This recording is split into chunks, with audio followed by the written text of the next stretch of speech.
ડભોઈ મહુડી ભાગોળથી સુંદરકુવા સુધી પાણી અને ગટર લાઇનની ખોદકામ કરવામાં આવી રહ્યું છે।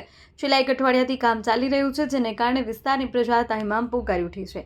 રોડ પરથી અવરજવર કરતા લોકોને ફરી જવું પડે છે। મહુડી ભાગોળ રેલવે ફાટક ગાડી આવવાના સમયે ગેટ બંધ કરવામાં આવે છે। લાંબો ટ્રાફિક જામ પણ થાય છે અને ડભોઈ નગરપાલિકાના ખોદકામ ચોમાસામાં જ કરવામાં આવે છે, જેને કારણે વિસ્તારમાં રહેતા મહુડી ભાગોળ સુંદરકુવા સરબતકુવા માછીવાડ ખાડો અને રેલવે નવાપુરા લોકોને અવરજવર કરવામાં તકલીફોનો સામનો કરવો પડે છે।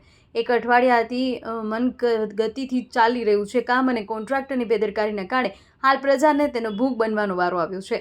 રોડ ઉપરથી પસાર થતા નાના મોટા વાહનો રિક્ષા સહિતના ફસાઈ જતા હોય છે। ડભોઈ નગરપાલિકામાં જ્યારે કામ ચાલતું હોય છે ત્યારે કોઈ જોવા પણ આવતું નથી। અધિકારીઓ જેના કારણે મનમાની કોન્ટ્રાક્ટરો કરતા હોય તેવું લાગી રહ્યું છે। આજ રોડ પર મદ્રાસા અને મંદિરો પણ શાળાઓ પણ આવેલી છે, જેને લઈ બાળકોને અવરજવર કરવામાં પણ તકલીફનો સામનો કરવો પડે છે। જો ખાડામાં કોઈક નાનું બાળક પડશે તો જવાબદાર કોણ? આ રસ્તા ઉપર રિક્ષાઓ અને વાહનો પણ ખાડામાં ફસાઈ જવાના બનાવો બની રહ્યા છે। એક મોટો સવાલ છે, ડભોઈ નગરપાલિકાના વહીવટીતંત્ર જાગે અને વહેલી તકે કામગીરી પૂર્ણ કરવા માટે વિસ્તારના લોકોની માંગ ઉઠવા પામી છે।